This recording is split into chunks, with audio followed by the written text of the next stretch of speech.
आदाब नाजरीन, आप देख रहे हैं ग्राउंड रिपोर्ट सनम एजाज के साथ। हालात वाक़ात पर हमारी पहली नज़र, लेकिन पहली नज़र गलवान की पहाड़ियों पर ही है। और गलवान की पहाड़ियों के साथ साथ लद्दाख के 5 ऐसे इलाकों पे सबकी नज़र है जहां से बताया जाता है कि चीन ने दरअंदाजी की है और उसी दरअंदाजी के दौरान हालात जो वहां पे पेश आए उस पर सबकी नज़र होने के साथ साथ आज पहली नज़र दिल्ली की 5 बजे हुई मीटिंग पर ही है। और इस मीटिंग के बाद क्या कुछ नतीजा निकाला जाता है उस हवाले से भी सब पूछना और समझना चाहते हैं। इस दिल्ली की इस आल पार्टी मीटिंग में कम्युनिस्ट को भी बुलाया गया है, कांग्रेस को भी बुलाया गया है, लेकिन जम्मू कश्मीर से किसी पार्टी को नहीं बुलाया गया। जबकि दिल्ली में भी आम आदमी पार्टी के अरविंद केजरीवाल को भी नहीं इस मीटिंग में बुलाया गया है। इस मीटिंग से पहले अपोजिशन ने कई तरह के सवाल उठाए थे और इन्हीं सवालात में जहां राहुल गांधी ने भी ट्वीट किया था,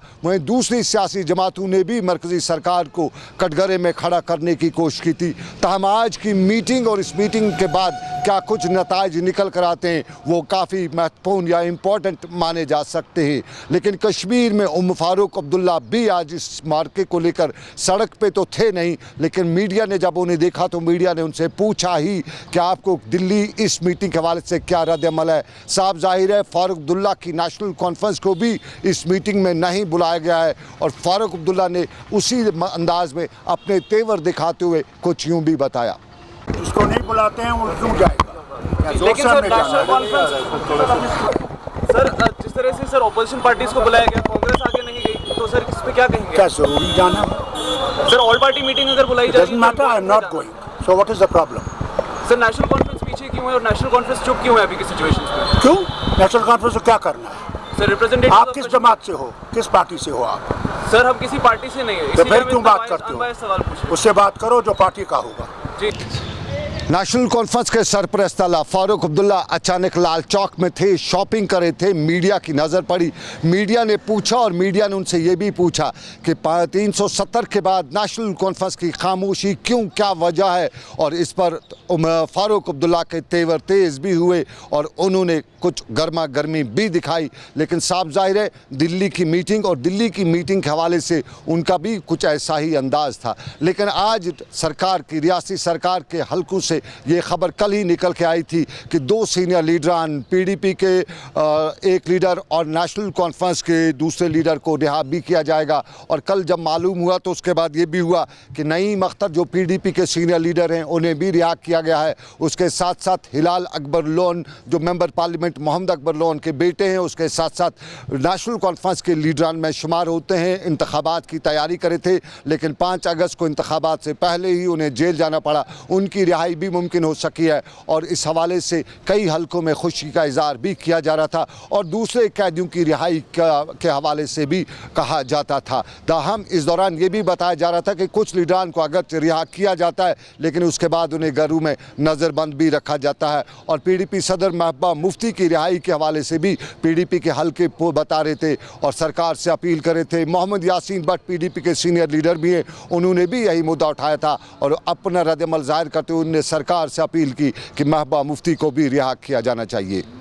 नईम अख्तर साहब पर जो पैसे लगाया गया था वो हटाया गया है और अली मोहम्मद सागर साहब पर भी जो पैसे था वो भी हटाया गया है। इस फैसले के लिए मैं मरकजी व रियासती सरकार का वेलकम करता हूँ और साथ ही साथ में मोदिबाना गुजारिश मरकजी सरकार व जम्मू कश्मीर एलजी सरकार से गुजारिश करता हूँ कि जो हमारे जम्मू कश्मीर के बच्चे बुजुर्ग बाहर या जम्मू कश्मीर के अंदर जेलों में बंद हैं उनकी रिहाई भी जल्द अज जल्द होनी चाहिए। जो हमारे पार्टी प्रेसिडेंट मोहतरमा महबूबा मुफ्ती साहिबा बाकायदा तौर पर पैसे के तहत बंद है उसकी रिहाई जल्द अज जल्द होनी चाहिए, क्योंकि ये बिल्कुल जमहूरियत का कत्लेआम है, ये नाइंसाफी है। ये कश्मीर के अंदरूनी सियासत पर ख़ास नज़र, लेकिन सियासत के साथ साथ जहाँ चीन के हवाले से भी गर्माहट खूब दिखाई दे रही है और वहाँ ये भी मालूम हुआ है, बताया जाता है कि बातचीत जो जनरल लेवल की बातचीत हो रही थी वो अभी किसी नतीजे पे नहीं पहुँची है।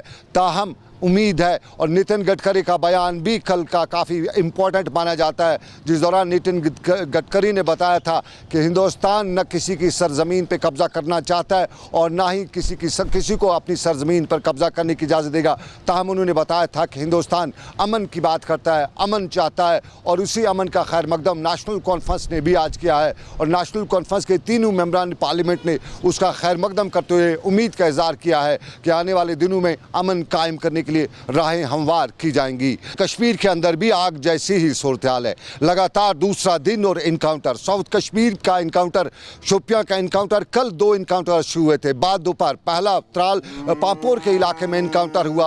उस इनकाउंटर के दौरान आज सुबह जो इनकाउंटर ख़त्म हुआ उसमें 3 मिलिटेंट मारे गए और शोपियां के इनकाउंटर में भी 5 मिलिटेंट मारे गए, जो कल शाम को शुरू हुआ था, आज सुबह तक जारी रहा। पापोर के इनकाउंटर में तीनों मुकामी हैं और शोपियां के इनकाउंटर में 5 उनके भी मुकामी हैं।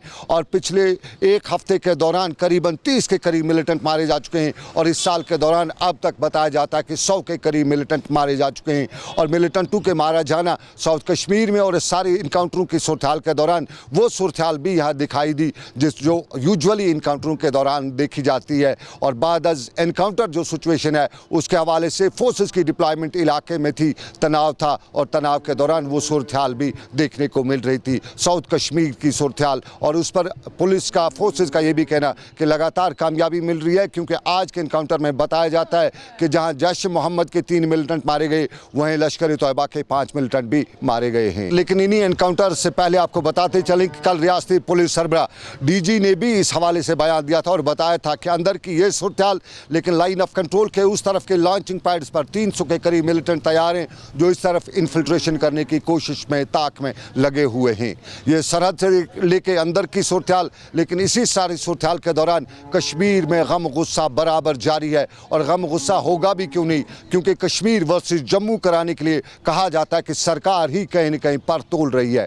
सेक्रेटरीट पहले मुंह नहीं किया गया, उसके बाद जब अवामी दबाव बना तो सेक्रेटरीट को मुंह कराने के लिए अहकाम जारी किए गए, लेकिन उसी सेक्रेटरीट के 2 फाड़ किए गए। जम्मू और कश्मीर आधा तेरा आधा मेरा करते हुए जम्मू भी लाने के अहकाम जारी किए गए, श्रीनगर भी भेजने के अहकाम जारी किए गए, लेकिन श्रीनगर या कश्मीर क्या भेजा गया उस हवाले से भी कश्मीरियों में नाराज़गी है। और सियासी शख्सियात के बयान भी आना शुरू हुए, पार्टियों ने भी बयान दिया है, आवाम में भी गम गुस्सा है। और हकीम मोहम्मद यासीन पीडीएफ के लीडर भी हैं, उनका भी गम गुस्सा इस हवाले से खूब देखा जा रहा है। और आज मीडिया से बात करते हुए उन्होंने अपने गम गुस्से का इज़हार करते हुए सरकार को मशवरा दिया कि कहीं न कहीं बात बनाने के लिए बात करने की ज़रूरत है, समझने की ज़रूरत है, सोचने की ज़रूरत है। जो हमारी एक बहुत ही दीराना रवायत है कि दरबार मुँह का जो सिलसिला सदियों से जो जारी था और आज के डेट में जो आप इसको बाइफरकेट कर रहे हैं, तकसीम कर रहे हैं डिपार्टमेंट्स को, कुछ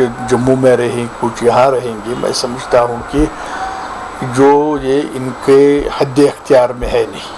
ये पिछले 47 से लेकर आज जायज़ा लेंगे, जम्मू कश्मीर को सिर्फ तजुर्बा गाह के तौर इस्तेमाल किया जा रहा है। यहाँ कौन सा वेपन चलाना चाहे, यहाँ कौन सा कानून लागू करना चाहे, यहाँ कौन सा तरीका अख्तियार, ये तो बड़ी बदकिस्मती है यहाँ जम्मू कश्मीर के लोगों की। इसलिए जो ये बहुत ही एक नाकाबिल बर्दाश्त कदम जो उठाया गया, इससे हमारी रियासत जम्मू व कश्मीर की रियासत की वहदानियत को एक ख़तरा है। और एलिनेशन ऑलरेडी बढ़ी हुई है, लोग मुख्तलिफ दलदलों में फंसे हुए हैं। तो इसके पीछे क्या कारफरमा है, सरकार को चाहे एक तो उस चीज़ की वजाहत करे, दूसरा अवाम का एतमाद हासिल करने के लिए जो एक पुराना तरीका सदियों से यहाँ पर है दरबार मुँह का, उसको अनमन उसी तरीके से राइज करे, उसी तरीके से चलाए, वो इनके हक में भी और लोगों के हक में। सेक्रेटरीट की मूवमेंट और उस पर पीडीएफ सरबराह हकीम मोहम्मद यासीन का बयान। लेकिन आपको बताते चले कि अवाम में भी गम गुस्सा है और सीनियर लीडर कांग्रेस के मोहम्मद सुल्तान भी हैं, अवामी खिदमत भी करते हैं और अवाम के मामलात पर बात भी करते हैं। और मोहम्मद सुल्तान भी इसको लेकर काफ़ी गर्म है, काफ़ी तेज में हैं और बता रहे हैं कि ऐसे मामलात नहीं होना चाहिए।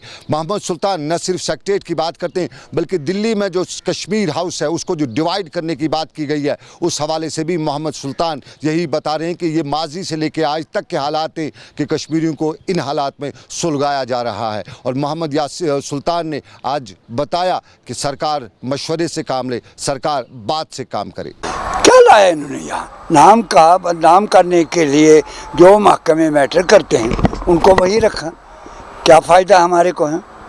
आप बोलिए। This colonial type I mean behaviour ये अच्छा नहीं लगता है। जो मर्जी करे, कम से कम they should take local officers, local bureaucrats in confidence so that they will guide them properly. ये गलत बात है। क्या करते हैं ये लोग?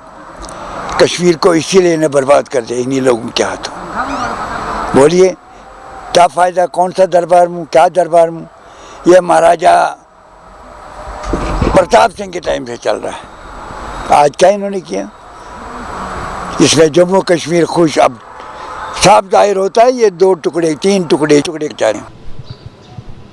ये सूरत हाल का एक पहलू। लेकिन जब बात आग की जाए जो सरहद पे लगी है, उस आग के दौरान पानी की भी बात की जाती है। पानी बहुत ज़रूरी है, ख़ास तौर पे इन दिनों में जब सरकार का ही मशवरा है कि बार बार हाथ धोइए, हाथ साफ रखिए, पानी से धोइए। लेकिन जब पानी होगा नहीं तो धोना किससे? और जब पानी धोया नहीं जा सकेगा तो फिर कोविड का ख़तरा तो रहेगा ही। कोविड के हवाले से आपको बताते चले, पिछले 24 घंटे कोविड के हवाले से भी ख़तरनाक रहे ही। 15 दिन के बच्चे की भी कोविड के हवाले से मौत हुई है। 70 साल का बुजुर्ग भी कोविड से ज़िंदगी हार चुका है और 65 साल का एक और शख्स भी ज़िंदगी की जंग लड़ते लड़ते कोविड से हार गया है। ये 2 वाक़ात श्रीनगर में और एक वाक़ा सोपोर में पेश आया है। सोपोर का बुजुर्ग शख्स 70 साल तकरीबन उम्र और वो भी कोविड की लड़ाई लड़ते लड़ते ज़िंदगी की जंग हार बैठा। और श्रीनगर के सिकम्स में 15 दिन का बच्चा, वो भी कोविड की लड़ाई लड़ते लड़ते ज़िंदगी की जंग हार बैठा। लेकिन इसी कोविड के बीच में पानी ज़रूरी है, लेकिन पानी है नहीं। पानी कहाँ है ये लोग पूछ रहे हैं। अपने वसाइल, कुदरती वसाइल पानी के, लेकिन उन्हीं वसाइल को कभी बरोकार नहीं लाया गया और यही वजह कि पानी नहीं है। शोपियाँ जहाँ पानी की बहुतात होनी चाहिए वहाँ भी लोग पानी को तरस रहे हैं, नारेबाजी कर रहे हैं, सरकार से मुतालबा करें। त्राल भी कुदरती वसाइल से भरा पड़ा है। पानी के कुदरती वसाइल हैं, ज़ख़ीरे हैं, चश्मे, लेकिन लोगों को पानी नहीं। और श्रीनगर के बटमालू के इलाके में पानी सरकार ना पहुंचाए तो क्या कहा जा सकता है? सेक्रेटरीट के बिल्कुल सामने जहां पूरी सरकार का दरबार रहता है वहां भी पानी नहीं है। बटमालू के लोग भी यही कहते हैं कि आखिर वो जाएं तो जाएं कहीं। लाल बाज़ार में भी कल रोना था और श्रीनगर के दूसरे इलाकों में भी पानी की कमी को लेकर रोया जा रहा है और सरकार तक ये बात पहुंचाने की कोशिश की जा रही है। त्राल के लोग भी क्या कहते हैं, शोपियां के लोग भी क्या कहते हैं, ज़रा हम भी आपको दिखाई देते हैं। एग्जीक्यूटिव इंजीनियर शुभ्यान मुर्दाबाद, एग्जीक्यूटिव इंजीनियर मुर्दाबाद, एग्जीक्यूटिव इंजीनियर पीएचई डिवीजन शुभ्यान मुर्दाबाद।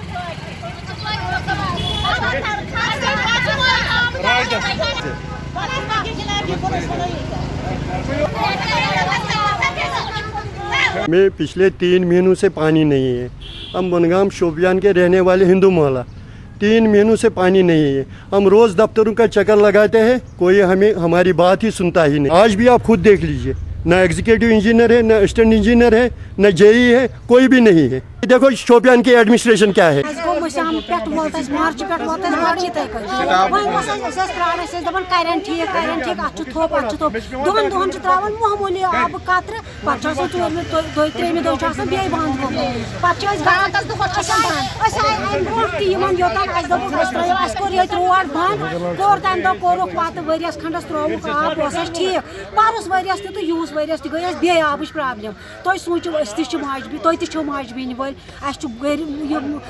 नोतवान इंसान घरस मज पिशाब कर आब बाल्टीन नबर कर कोई मुकुर आब अना सह बाथरूम ये पानी की बात जो कोविड का इलाज भी है, लेकिन पानी के साथ साथ कोविड की अगर बात करें, जहां कोविड एक तरफ से लोगों के लिए परेशानी का सबब बन रहा है, वहीं खबरें अच्छी भी आ रही हैं और कई जगहों से कोविड के हवाले से जो मरीज़ थे वो रुखसत भी किए जा रहे हैं, सेहतियाब होकर रुखसत भी किए जा रहे हैं। और राजौरी पुंछ के इलाके से अच्छी खबरें आ रही हैं, वहाँ से बताया जाता है कि आज 39 पेशेंट्स को वहाँ राजौरी से खारिज किया गया, घर भेजा गया। और उसके साथ साथ पुंछ से 107 जहाँ कुल तादाद में एक्टिव थे उनमें से 50 को घर भेजा जा चुका है। यानी कोविड के हवाले से अच्छी खबरें आ रही हैं, लेकिन कोविड के हवाले से एडमिनिस्ट्रेशन क्या कर रही है ये आम लोगों की समझ में नहीं आ रहा है। क्या कोविड एडमिनिस्ट्रेशन के लिए कोई फ़ायदे की बात है? अगर फ़ायदे की बात नहीं होती तो जेवीसी अस्पताल में आज मुजाहरा नहीं होता, लोग हंगामा नहीं करते।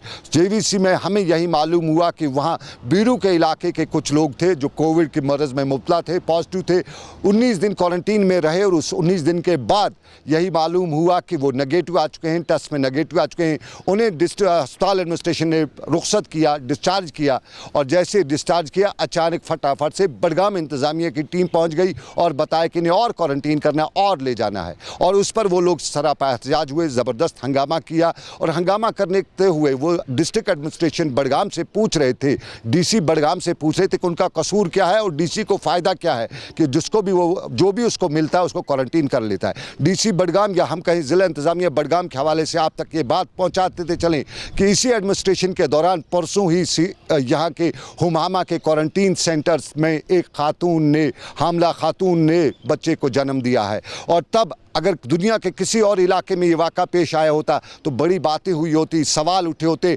हो सकता है कि पूरी एडमिनिस्ट्रेशन का उथल पुथल इंतज़ामिया ने किया होता, लेकिन किसी ने पूछा नहीं बडगाम की इंतज़ामिया से कि इस हामला खातून को अस्पताल में रखने के बजाय क्वारंटीन सेंटर में कैसे रखा। और जब वो दर्द ज़हम में मुब्तला हुई, जब डिलीवरी का टाइम हुआ तो अब एडमिनिस्ट्रेशन क्यों नहीं आई, कोई एम्बुलेंस क्यों नहीं आई, डॉक्टर क्यों नहीं आया। लेकिन यहाँ पूछे तो कौन, किससे पूछे। और डीसी बडगाम के हवाले से लोग जानते हैं कि बांडीपुरा में भी इसी तरह के हालात पैदा किए थे और आज ये भी बताया जा रहा था कि वो बडगाम में भी इसी तरह के हालात पैदा करना चाहता है। इल्ज़ाम यही लगाए जा रहे थे और इन्हीं इल्ज़ामात के पस मंज़र में ज़बरदस्त हंगामा भी हो रहा था। ये कोविड की बात, लेकिन आपको बताएं कि सरहदों पर तनाव है और तनाव के दौरान आम लोग इन दिनों कश्मीर से लेकर मुल्क के बाकी हिस्सों तक यही कहते हैं कि जंग होगी तो जवाब देंगे, चीन को सबक सिखाएंगे।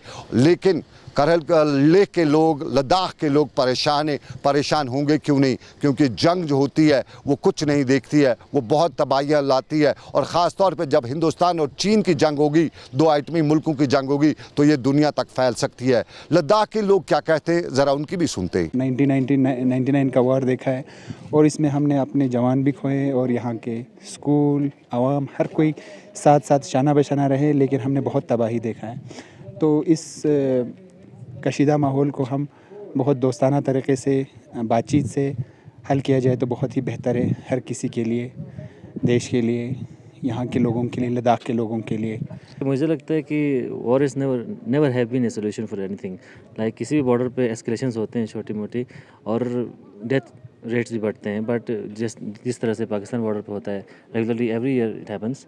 सो मुझे नहीं लगता कि war is a solution for that. Diplomatic बातें करके चीज़ों को सॉल्व कर सकते हैं और आई डोंट सपोर्ट वॉर। दुनिया में तभी तौर पर किसी मुल्क जब हमसाए में होता है तो आपस में लड़ाई होना तो कोई बड़ी बात नहीं है और हमें भी अगर ज़रूरत पड़े तो पूरे जवान इस वक्त हम आमादे हैं। लेकिन गवर्नमेंट की तरफ से या आर्मी की तरफ से या हिंदुस्तान की वज़ीर दिफा की तरफ से कोई ख़ास इंस्ट्रक्शन नहीं आया, इसलिए हम भी इंतज़ार हैं और फ़ौजी और अवाम, जवान सब मैदान में आके मुल्क की हिफाजत करना हमारा वजीफ़ा समझता हूँ। ये लद्दाख के लोगों का दर्द, लेकिन कश्मीर में और भी दर्द है। एसआरओ के दर्द अक्सर कश्मीरी रोना रोते हैं। पहले एक एसआरओ का दर्द था, उस पर भी कहा जाता है सियासत हो रही है और अब दर्द है दूसरे का, वो है 520 का, 420 नहीं 520 एसआरओ का। और एसआरओ 520 के ख़िलाफ़ कश्मीरी में दर्द दिखाते हुए, दर्द बताते हुए आज NYC लोगों ने मुजाहरा भी किया था। लेकिन एक और दर्द हम आपको दिखाएंगे, ये पटन के इलाके के, दांद्रा पटन के एक घर का दर्द है जो हम लोगों तक पहुँचा रहे हैं, अरबाब इक़दार तक पहुँचा रहे हैं। झोंपड़े में रहने वाला ये शख्स, ये दर्द कुछ इस तरह का है।